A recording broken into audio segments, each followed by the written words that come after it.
the crypt beneath Rosalith Castle.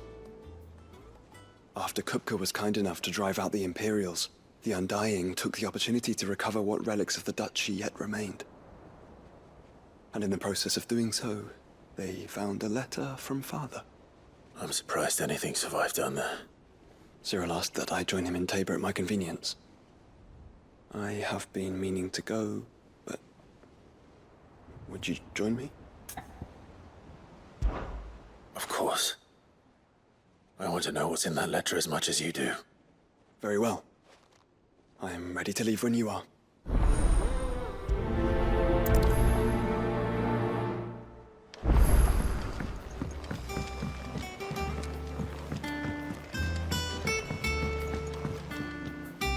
Sid, do you have a moment? By all means.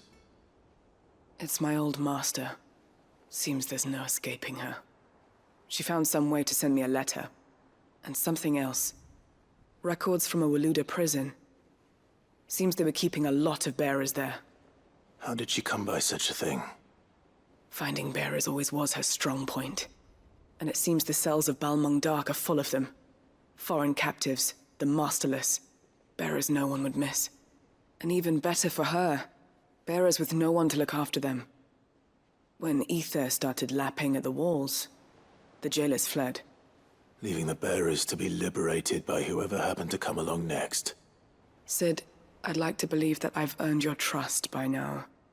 And while I'm well aware that you've forbidden Cursebreakers from traveling to Waloed, I can't let those bearers die in their cells. I'd rather risk shipwreck on the Shadow Coast than leave them to starve. We'll be needing the Enterprise if we're going to navigate the Narrow. Does that mean... I'm making an exception, but we travel together. And we stay no longer than we have to. Ash is an inhospitable place at the best of times. We save as many as we can, and we leave. Thank you, Sid. There was a name in the prison register. A name from my past. Chadwick. Another of my former master's protégés. A gifted soldier, and the closest thing I had to family. The thought of him held captive in that place. He must be very important to you. He was. Is. Then we find him. The entrance to the prison lies in the shadow of Ravenwit Walls, just beyond the portcullis. We should head there as quickly as we can. I only pray there are still bearers alive to save. As do I, Doris.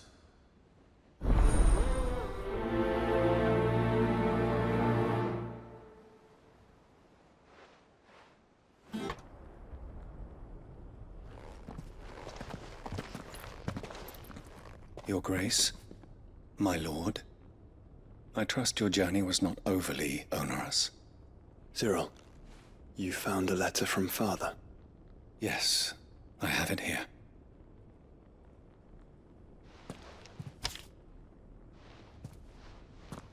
If you would do us the honor, my lord.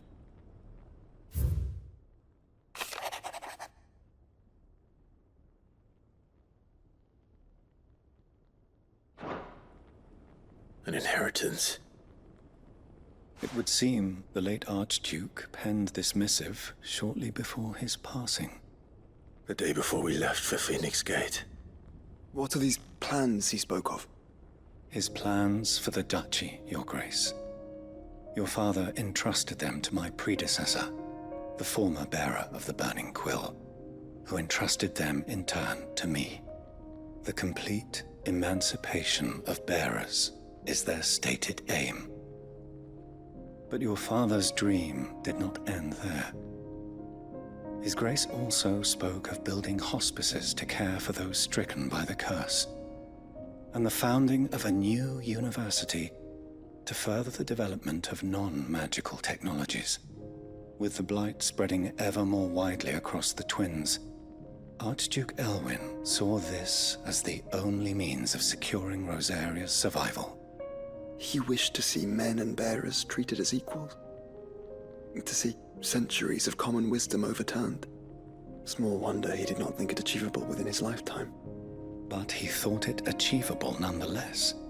Had he not, he would never have written this message. Nor would he have entrusted his vision to his most faithful aides, those who would have stood with you, shielded you from the machinations of the less benevolent personages at court. It's a pity only they are still with us. 'Tis true that those most loyal to your father were the first to suffer the Duchess's wrath. But one at least remains, and she has come bearing gifts. What do you mean? Mayhap it is better that she explain, my lord. After all, the duties entrusted to me by my predecessor extended only to recovering His Grace's will and arranging a meeting with the one who might execute it, or a part of it at least. And where is this woman? She awaits you in the archive, Your Grace. Thank you, Cyril. Shall we then?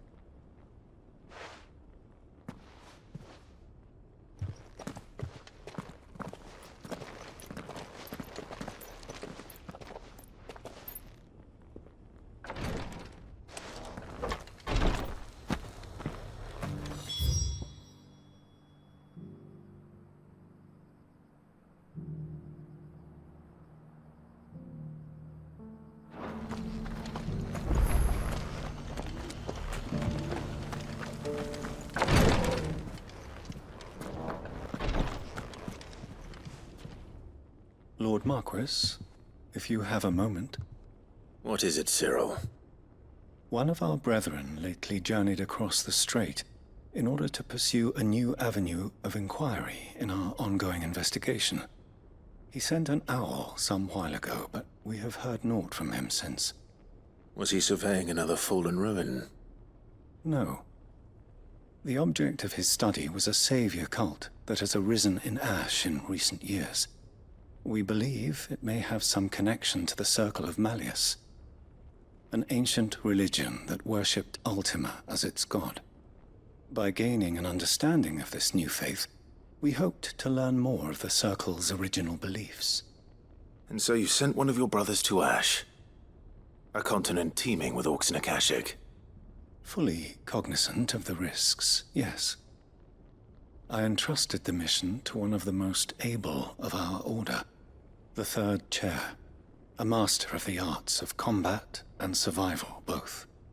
Though he has been silent for some days now, I have thus far refrained from sending any others in search of him, lest they be lost in turn. Yet, it seemed only right to inform you of the situation, given your unique experience of the perils of Ash. For as you so earnestly advised me, it would not do to abandon a man to his fate, when he might yet be saved.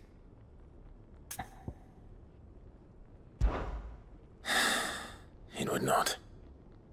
But Ash is a big place. Can you be any more specific? Perhaps. The last owl I received from him mentioned a village where he had heard the cult were wont to assemble. Mickleburg was its name. It lies in the southern reaches of Waloed. If aught ill befell him, I expect it did so there. All right. I'll see what I can do. You are much too kind, my lord. Go then, with my hopes, and may the Firebird's flame ever burn in your heart.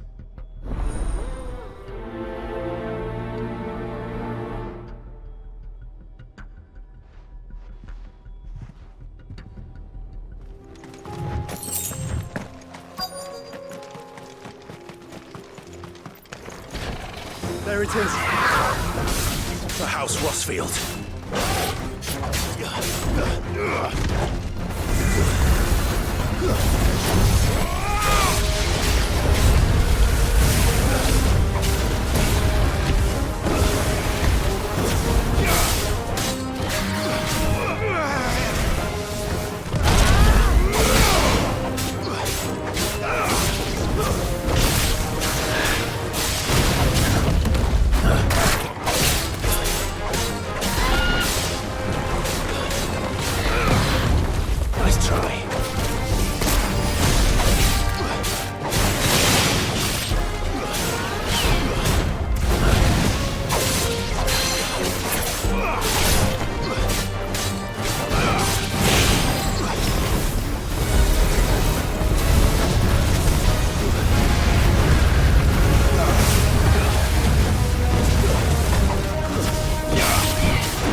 this the Heartstone?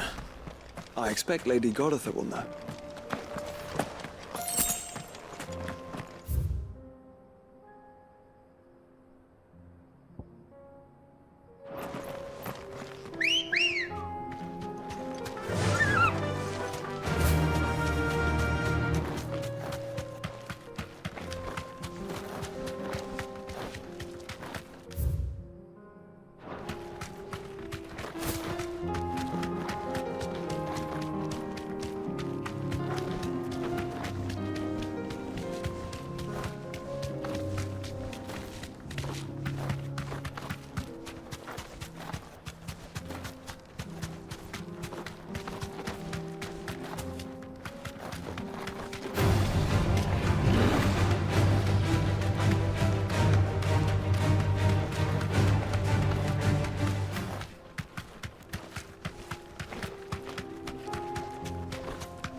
That'll do, girl.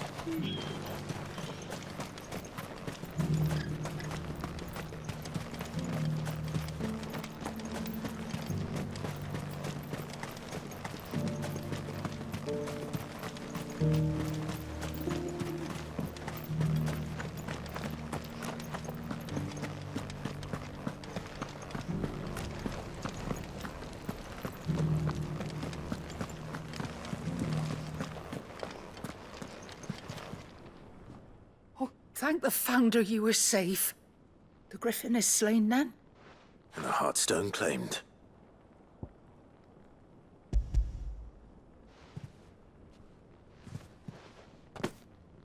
Yes.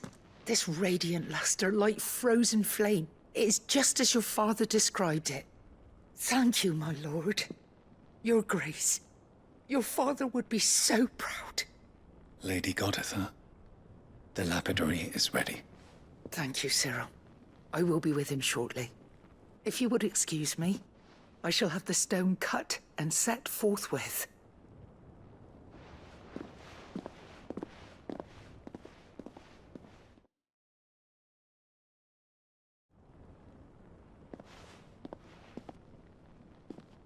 The armbands are complete.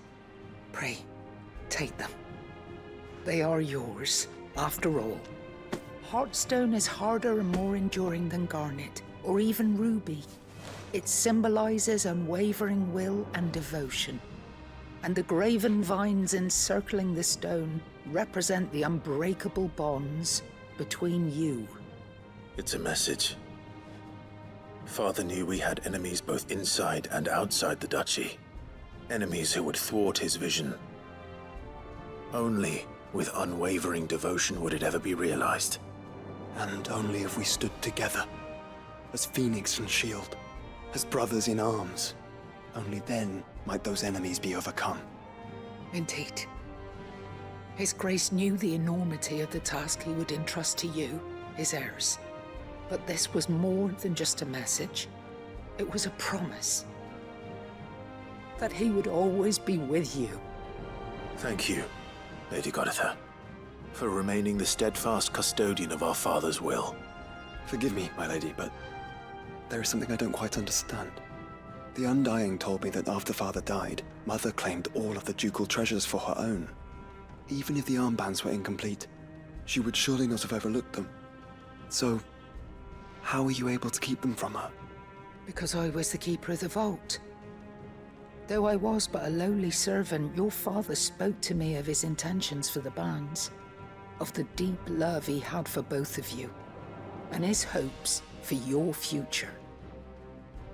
In the days before the disaster at Phoenix Gate, I discovered that the Duchess had ordered her jewelry be sent away from the castle.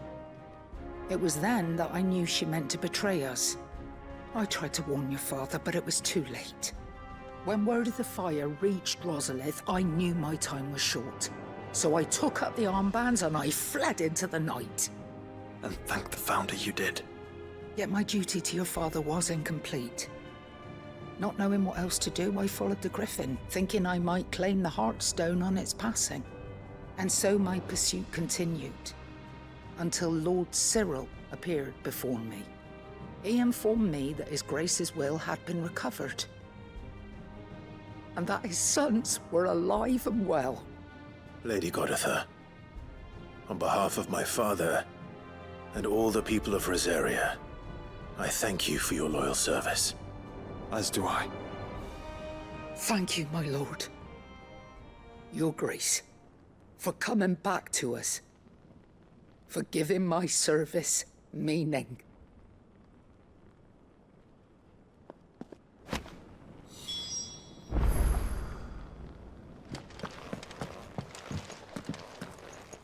The bands suit you well. It must be gratifying to finally receive the inheritance that was denied you for so long. It is. And we thank you for the part you played, Cyril. If you would permit me to play my part a little longer, might I suggest that you make your way to your father's memorial atop Hawk's Cry Cliff? Let him see that you have received his blessing, and that his vision lives on in you. I suppose it would be churlish not to. What do you say, Clive? Shall we pay Father a visit? I think we should. I was hoping to be able to offer him my thanks before we left for Origin. Your father's helm is enshrined there. It has been since the day we recovered it from Phoenix Gate. I prithee claim it, for it too is a part of your inheritance, and I do not doubt that your father would prefer it in your hands than perched upon some lonely rock. Thank you, Cyril.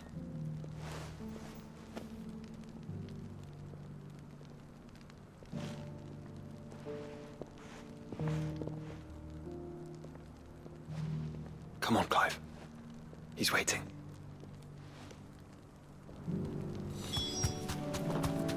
Unwavering will and an unbreakable bond. Do you really think we're strong enough? To save the world? Of course. To have overcome Father's political enemies. Of that I'm less certain. It's just back there.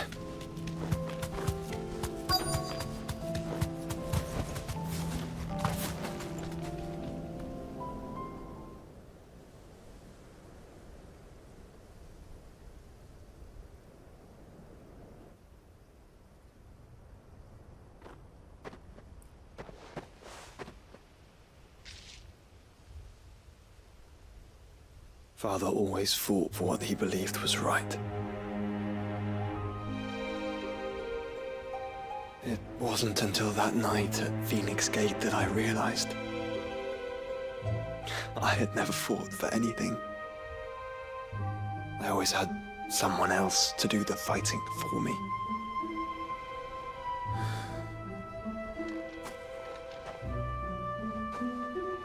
No matter how fate conspired against him, he never lost heart, never looked back, never stopped fighting. To me, he was the greatest of men. I've been trying to live up to his ideals ever since.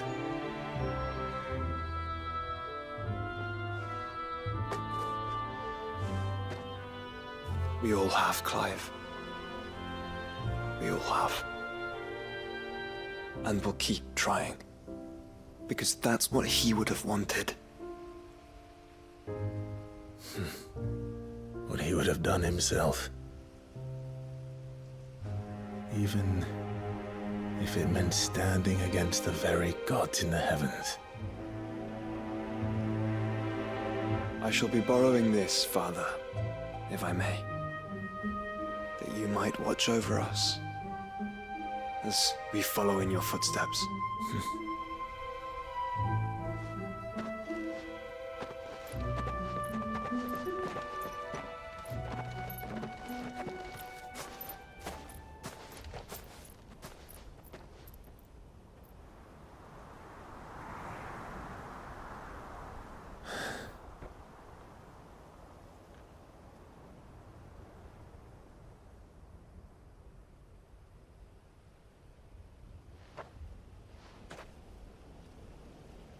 We won't lay you down.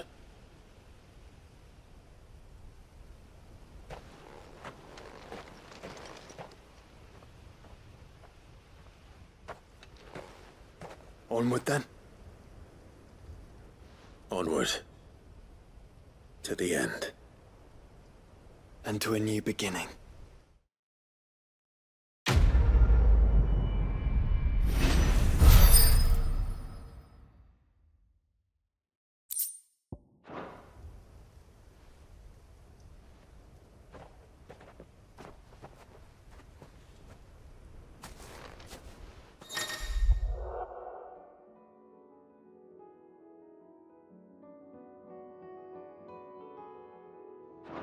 And how, pray tell, will we get that grain to the capital if the roads are still overrun with Akashic?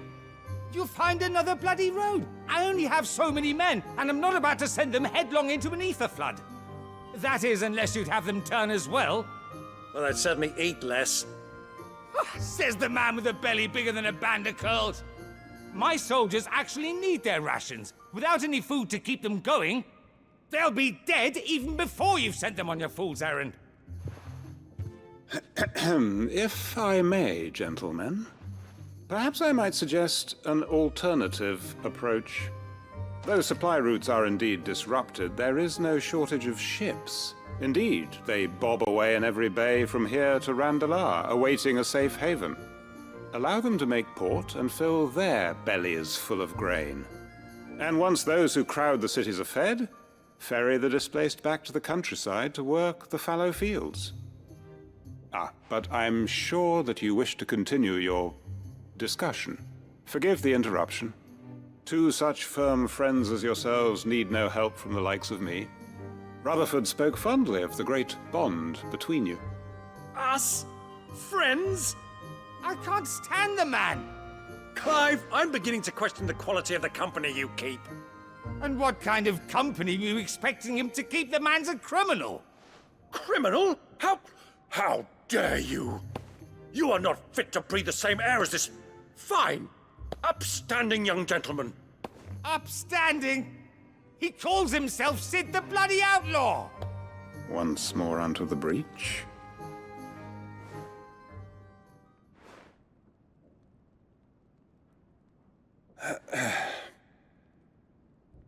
Shall we begin again? What we seek here is not to create a new nation, nor to claim the thrones of those that already exist. We wish simply to bring stability to the realm that mankind might weather the current storm. And to do that, we must convince those in power, the generals, the statesmen, the nobles, that our cause is just. There will be disagreements, yes, and I imagine some resistance, much resistance. But we cannot let that deter us. If we show them the path, show them that we walk it ourselves, then I am confident they will follow. The fate of the world lies in my nephew's hands, but the well-being of her people lies in ours. And we must not squander the chance that Clive has given us. Uncle Byron, Now, with that settled, let's move on to the signing of the Accord. For what great moment in history hasn't been accompanied by a little ceremony?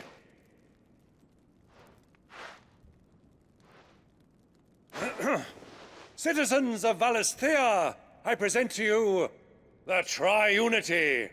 Rutherford, Mike Will.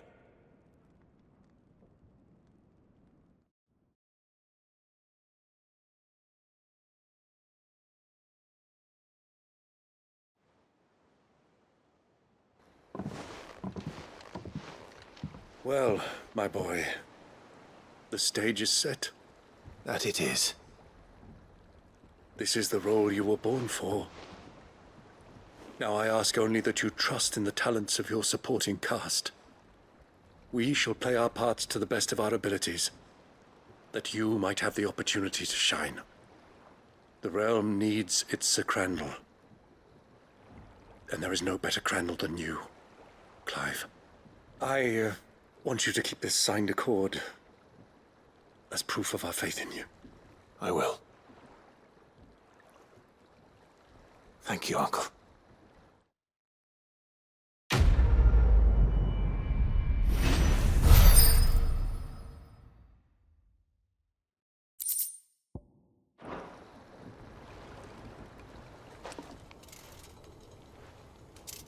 That should do her.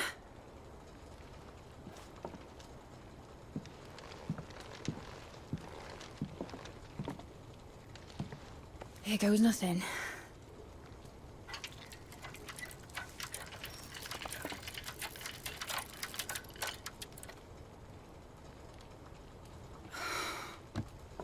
Titan's tits. It wasn't supposed to fly, was it? Of course it was supposed to fly. Wouldn't be much of an airship if it didn't. Honestly, these bloody engines are driving me mad. I was so sure this would be the day she soared. The mithril engine was made to make dreams come true. But maybe this is one dream the world's better off without. Show folk how to take flight and it won't be long till they're raining death down on each other. People will lose their homes, children, their mums and their dads. Like I lost mine. I'm sorry. So am I, Clive. So am I. Sorry that I have to choose. Do I follow my head, or do I follow my heart?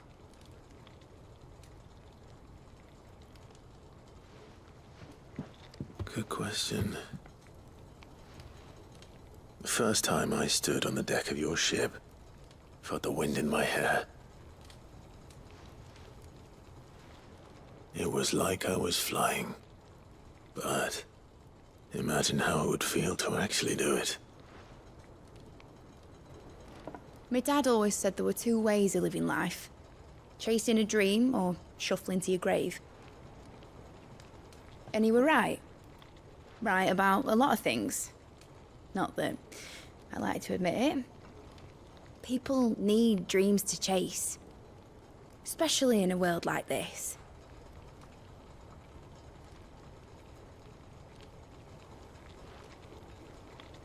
Right. When this is over, I'm gonna take all my mithril engines to Zemeckis and sling them over the edge. I won't have my dream end up turning into someone else's nightmare.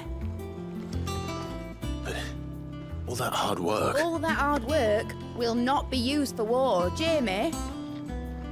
But it isn't like it'll be gone. Tell me, Clive, have you ever been on a treasure hunt? Not since Joshua and I were boys. Why do you ask? Because I'm gonna bury the engine schematics and leave behind a little riddle telling people where to find them. A really hard one, so that only the most dedicated dreamers will ever be able to work it out.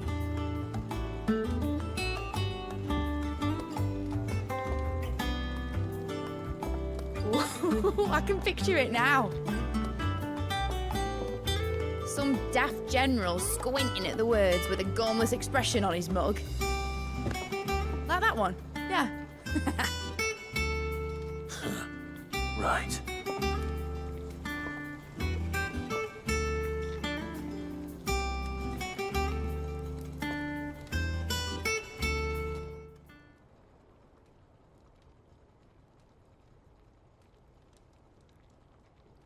Of course, if I'm putting this engine at the end of a treasure hunt, I'll still need to make it a treasure worth hunting for. Won't be much of a prize if it couldn't even make a toy boat fly after all. My dad always said, dream big. But it ain't the size of a dream that's important, is it, Clive? Only that it's a good one. And I reckon I've got a fair few good uns left in me. I'm sure you do.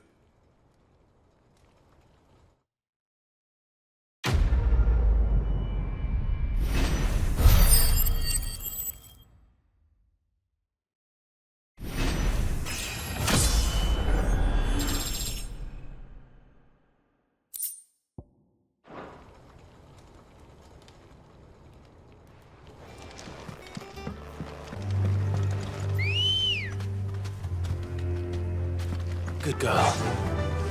Fly, Ambrosia.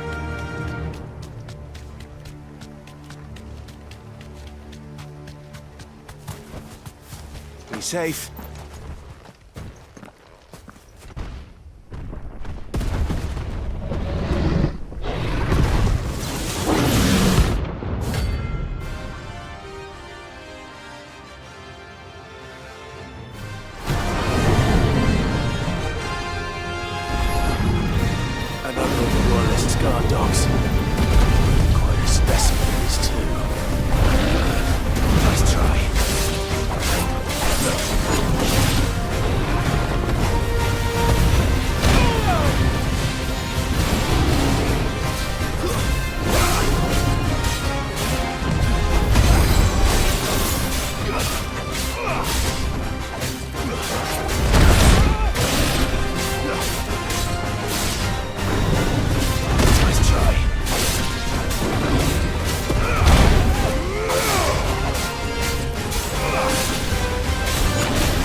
No match for you, eh, Torgal? What could it be? Your Highness, would you do me the honor of accompanying me? Now. It is time, then. No. Only to the shelves. Our lawsman has something he'd like to give you. Master Harpocrates. No. I dare not show my face before him. Not after everything I have done. I have taken countless innocent lives. And ruined countless more. All because I was weak. I have sworn to atone for my crimes or die in the attempt. But were I to meet with him again, and see in his eyes what I have become, I fear that my resolve might falter. Then that is all the more reason to do it. Test your resolve. Prove to yourself, and to him, how strong it truly is.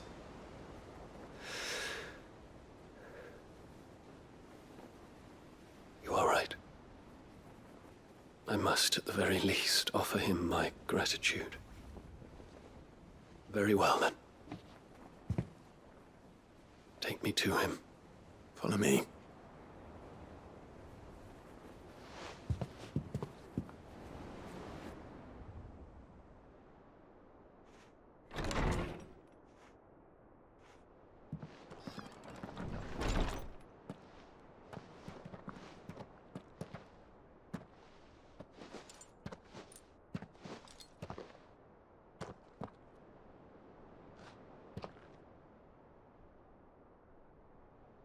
Even now, I hesitate to approach him.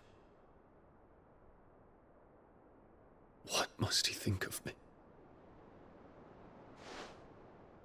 You'd be surprised.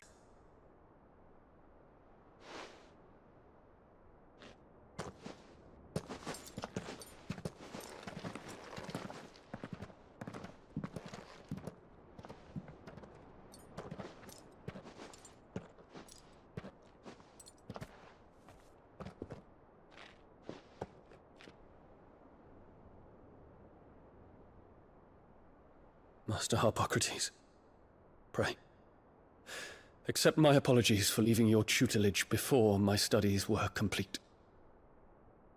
Your lessons opened my mind to a world quite unlike the one I had imagined from within the gilded confines of the palace. And I shall be forever grateful for the efforts you made to enlighten me. Lift up your head, Your Highness. The deeds of youth require no apology. That you took the time to visit me says much about the man you have become. Now, there is something I would like to show you.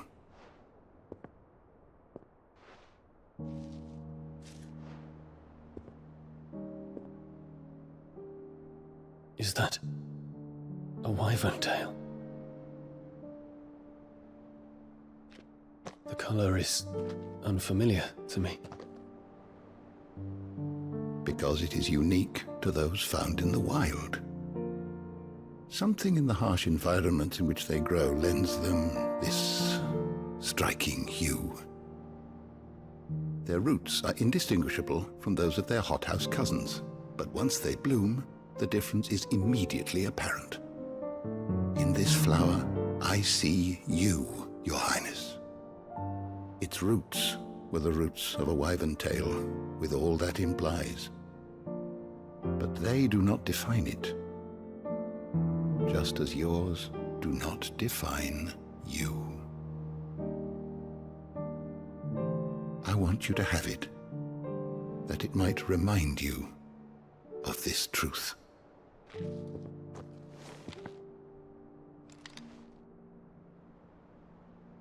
Master Harpocrates, I would ask of you a service.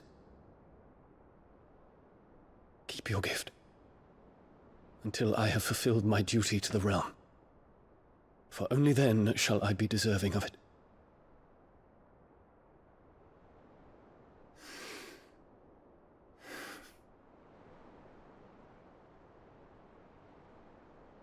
As you wish, Your Highness. I shall await your return.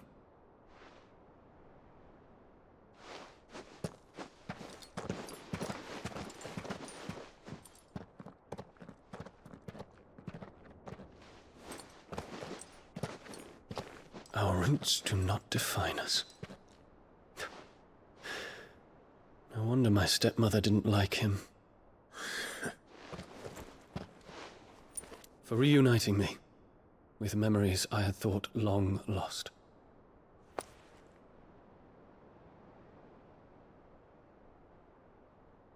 I shall not forget this.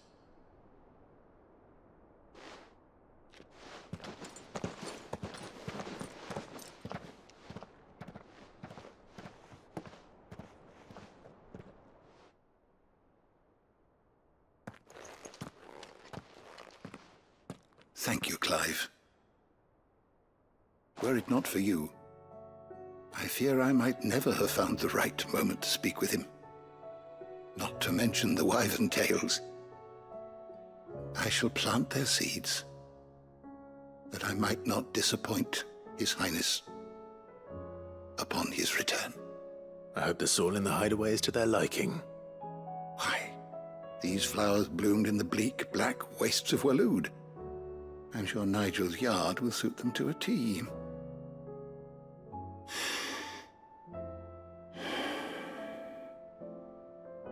When it comes to expressing one's gratitude, I find that words are seldom sufficient. Here. What's this? A stolas quill. Or more precisely, my stolas quill. 'Tis said that an owl's feathers are steeped in the wishes it hears over its long lifetime. All those words just waiting to pour out onto the page. So consider this my wish for you. That one day you may put down your sword and pick up that pen. Well, when that day comes, I'll certainly have a lot to write about. Thank you, Harpocrates. It shall have pride of place in my chamber.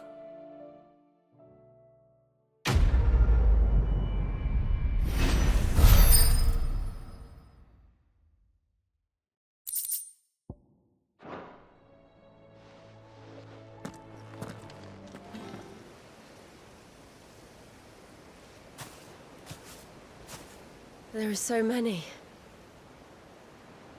This is what you wanted to show me. Yeah, I don't know what to say. You don't need to say anything. The smile on your face is enough. We've been worried about you, Joshua and I. Do you remember when I took you to Man's Hill? Or tried to? How could I forget? You saw me crying and thought a change of scenery might lift my spirits. In the end, it earned me a nasty cough and a stern scolding from your mother. But I felt wonderful nonetheless.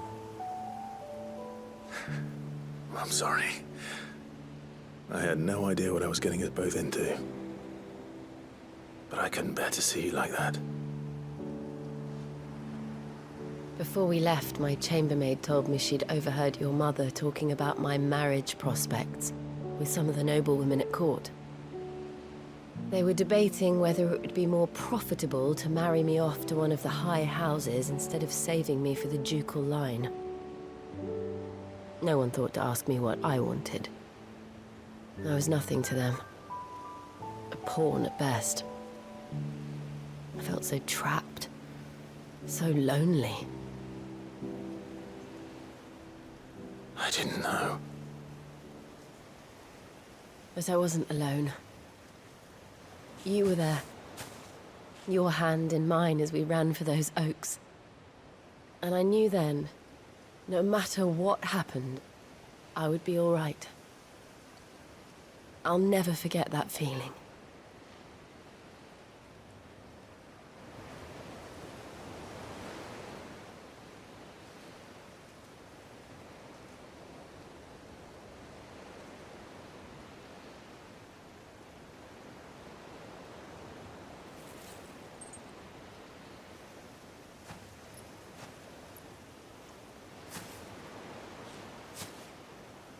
Before we broke camp, the morning after the storm,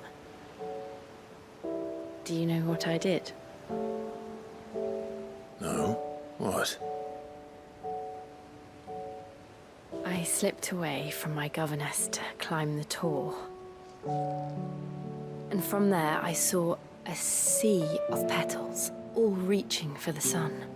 And I realized no matter how terrible the night,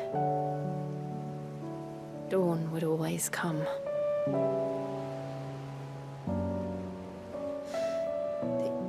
That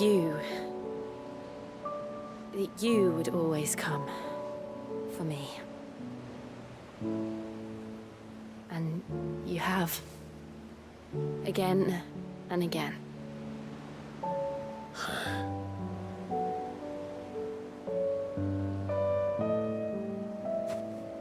Where do you see us? When all this is over?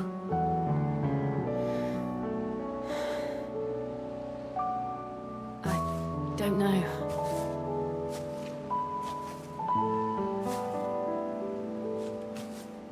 Not here, though. I think I've outgrown the twins. After everything we've been through, the realm just seems so small. I'll need some space to spread my wings. And that's what you'll have. And I'll stop at nothing to see that you do.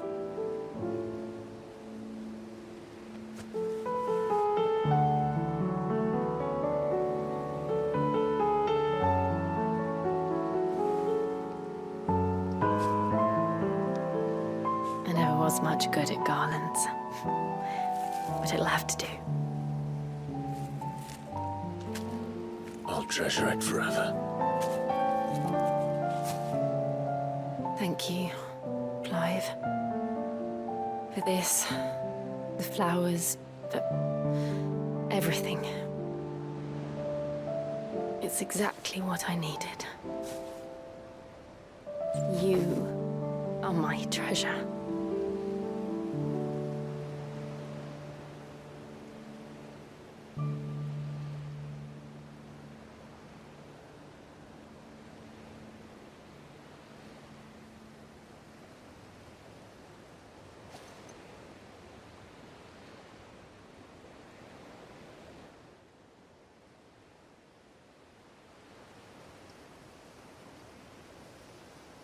We should probably be getting back.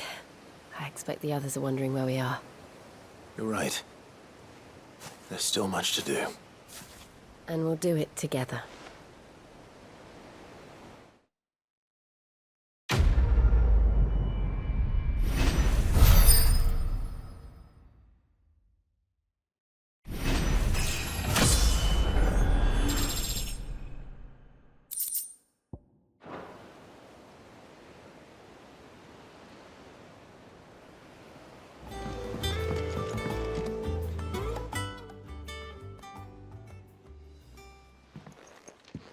Pining for something, boy. What is it? What do you see out there?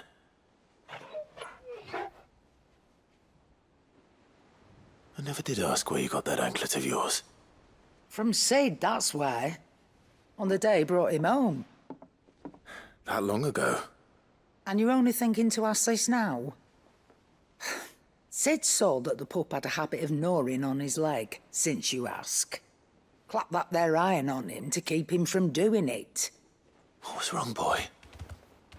I'll take like as not. Must have been hard on the poor whelp losing his loving masters at such a young age. Doubly hard in being a frost wolf, torn away from his icons and all. Sid would always tell him, you want that iron gone, you find what it is you're looking for. I reckon what he were looking for was you. I'm sorry, Torgal. Sorry for making you wait so long. Let's get that thing off you.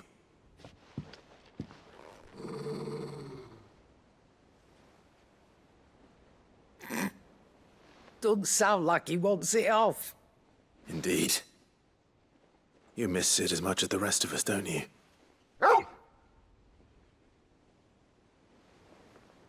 You want me to go with you somewhere?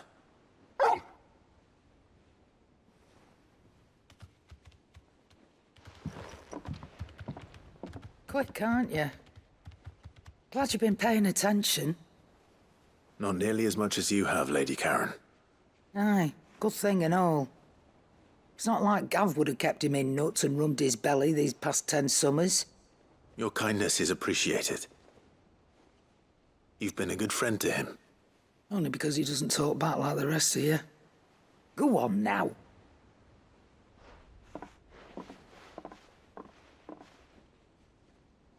Where to then, Torgal?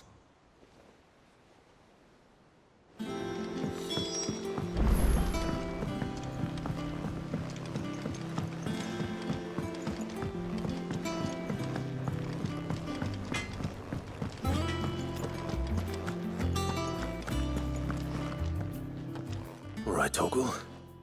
Where are you taking me? I'm going to need a little bit more than that, boy. Do you have a better hint for me? Unless... you've already given me one. Back on the rear deck, you were looking west, toward Rosaria.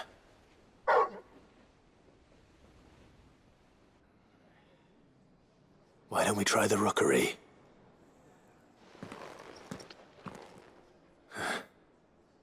I haven't been to the island in almost 20 years.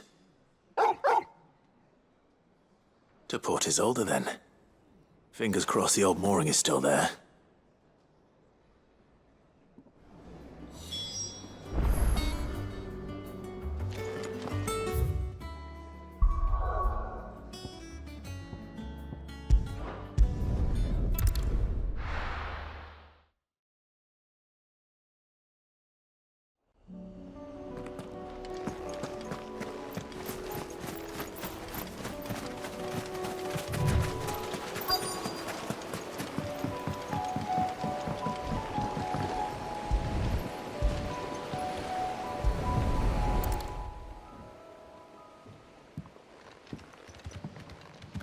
It's still here.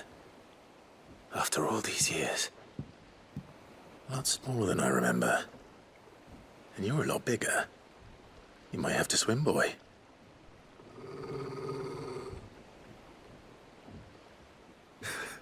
I wasn't being serious. You two go on without us. We'll be waiting here. Thank you. We won't be long. All right. Hop in, boy.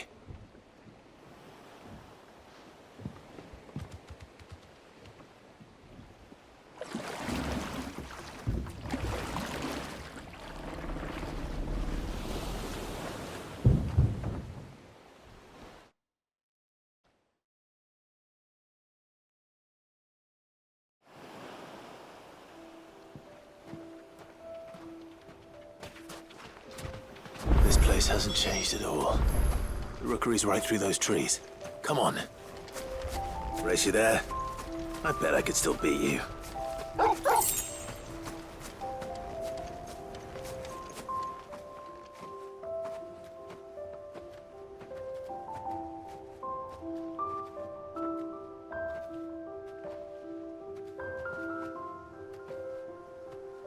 Here we are. This was our hideaway. it, Torgal.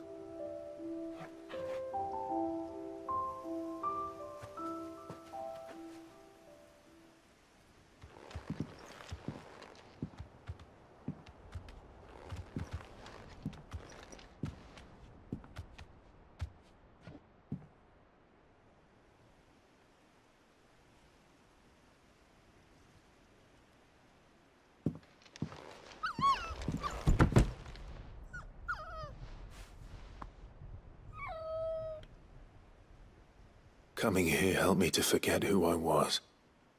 Or wasn't. Prince, shield. Son his mother could love. Had I been any one of those things? Perhaps.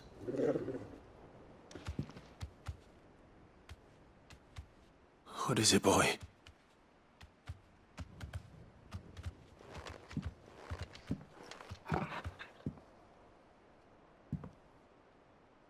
This is all from the castle. And Phoenix Gate. Did you bring these here?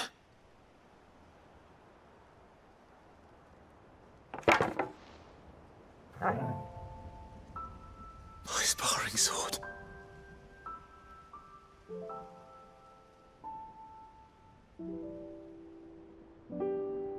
Well, well. You never stopped looking for me, did you, boy?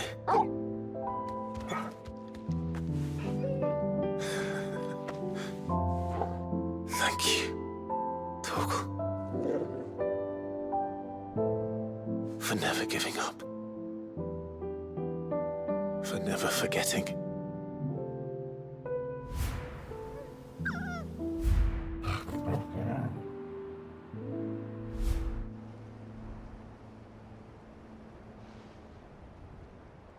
Let's take this with us, shall we? So I don't forget either.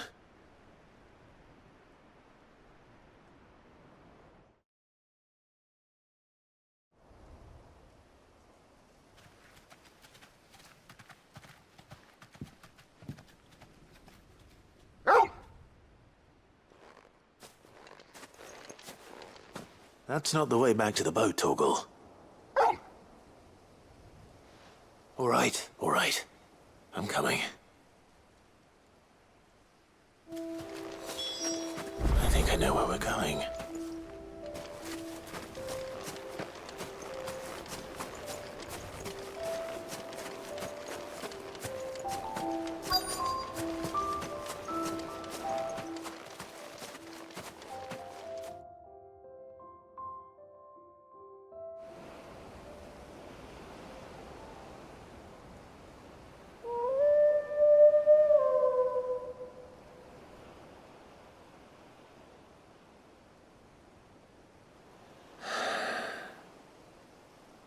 People always talk about the importance of putting the past behind you.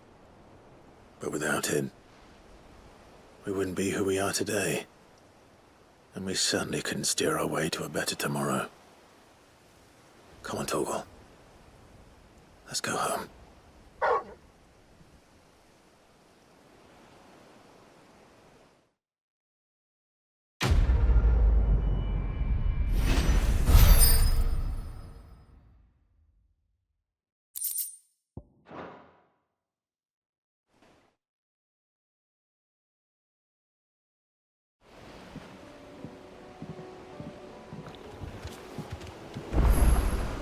Sorry for the wait.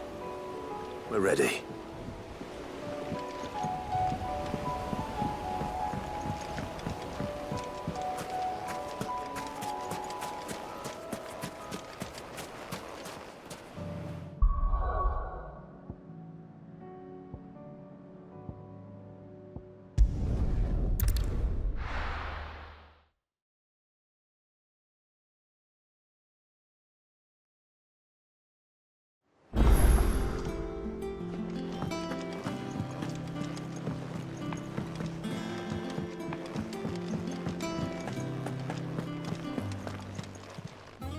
Clive.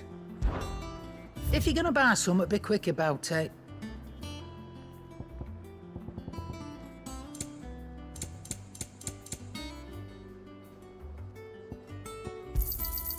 You'll not find a better price than that. You're rubbing me blind, you know. Come again. Or don't. I'm not much bothered either way. To what do I owe the honour? Not saying Fornian, do you?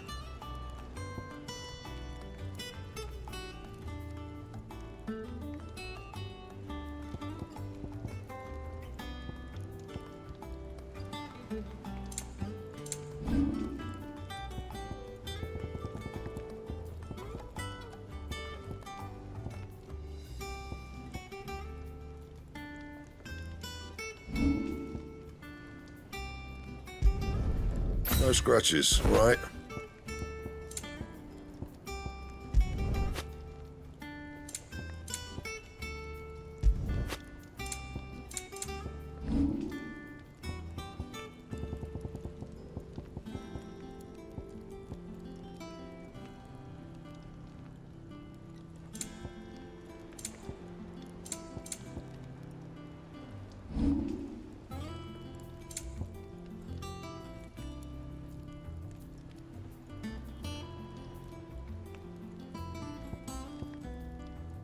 That it? Fine.